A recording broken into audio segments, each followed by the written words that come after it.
Welcome and congratulations on receiving your Mason Dev Kit. My name is Alex Ellis and I'm a sales engineer here at Mason. My goal is to get you up and running as quickly as possible with your Dev Kit. If you haven't done so already, please browse to our website at buymason.com to sign up for access to our Mason controller. After signing up with your credentials, you'll receive an email to verify your account. Click on the link in the verification email to access the portal. Once inside the portal, click on the Resources and Help button, and then right-click on the Getting Started guide and select Open in a new browser tab. This is what we're going to be walking through today. The first thing we're going to be doing is downloading the Mason Starter Pack. This contains all the artifacts we're going to need to create a Mason project within the controller. Once downloaded, please unzip the folder and remember where that folder was downloaded to. Next, we're going to be installing the Mason CLI. There are two different options for installing the CLI, either a Windows installation or a Linux or Mac OS installation. For the purposes of this demonstration, we'll be running through the Linux and Mac OS side first. Depending on whether you're using Linux, Mac OS Catalina, or Mac OS, copy the appropriate commands and paste them into your terminal window and hit enter. This will download the latest CLI for your specific operating system. Next, we're going to add the CLI to your bin directory. Copy the appropriate commands based off of your operating system and paste them into your terminal and hit enter. You'll also be required to enter your password. And finally, type in Mason-V, capital V, to ensure that your Mason CLI has been installed correctly. Here, you can see that Mason CLI version 1.10 has been installed. On the Windows side, click Windows Installation. Then click Download the official Mason CLI binary. Click Mason CLI for Windows, and then open Command Prompt. Change directories to your download folder, or wherever you downloaded the binaries to, and then type in mason.exe space minus capital V to ensure that the Mason CLI has been installed properly.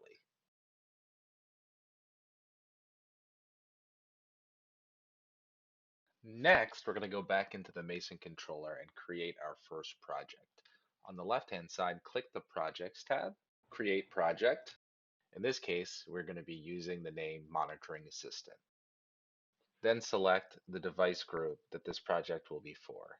In this case, I'm using a D450.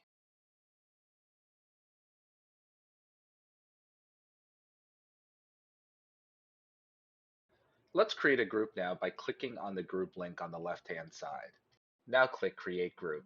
Here we'll be using development as our group name, and you can add any group description you would like. Let's get your device registered. Go ahead and power on your device. It should come with an activated, configured SIM card already inserted. However, if you'd like to use the Wi-Fi, go ahead and click Set up Wi-Fi. Toggle the WLAN on. Select your network. Enter in your credentials and hit Next. Now we can register our device by clicking Set up your device and log in using your same credentials that you used to log into the Mason controller. This registration process automatically assigns this device to the unassigned group within the Mason controller. As a quick tip, find where you downloaded your Mason Starter Pack.zip, right-click on it and open. This will extract it. You'll see the contents of that folder, and then right-click on the folder and click New Terminal at Folder. You're now ready for our next section.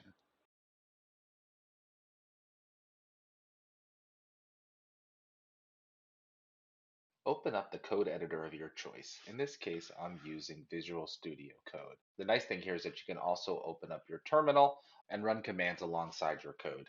Currently, we're viewing the mason.yaml file. It's selected on the left. Additionally, in my terminal window, I've browsed to the Mason Starter Pack master folder. Type in Mason login and then enter your username and password that you used to log into the Mason controller.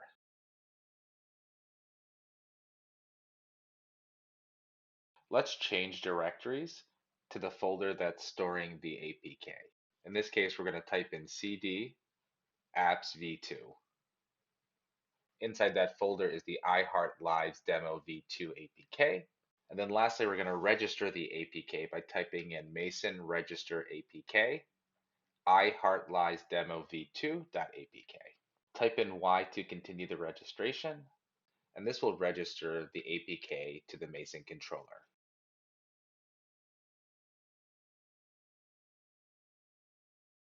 Now we're going to type in cd space period period to go up one level in the directory, and then we need to type in cd media to change directories into the media folder. This is where the boot animation is stored. To register the boot animation, type in Mason register media boot animation, then the name of the boot animation. This is customizable and up to you. iHeartLives-anim in this case.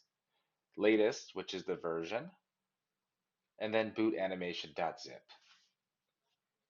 Enter Y to continue registration, and now your boot animation is registered to the Mason controller.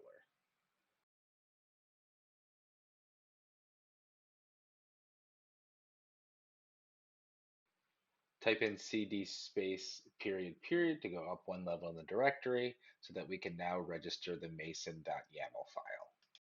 The mason.yaml file controls the look and feel of the app on your device. It includes the names of the apps that you want to include within your device, the project that this is associated with, as well as other configuration settings like direct boot package, which will directly load and lock down the app, as well as which settings are available to the user. To register the Mason config file, type in Mason register config, and then the name of the file, mason.yaml. Hit enter, type Y and enter. Your Mason configuration file has now been uploaded to the Mason controller. To deploy these configuration changes to your group, type in Mason deploy space -- push config monitoring assistant, which is your project name, latest, which is the version, and development, which is the group. Type Y to continue deployment, and now your config changes have been deployed.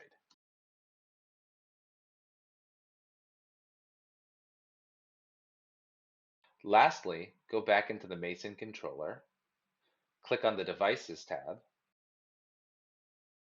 select your device by clicking on the checkbox, and now we're going to move this device from the unassigned group into the group that we just configured. As soon as we select development and click Move Devices, that device will automatically update in real time.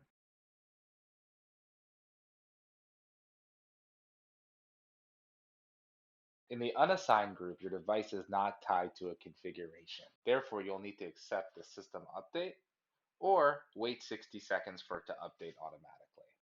As the device boots up again, you'll notice the custom boot animation, in this case, the pulsating heart.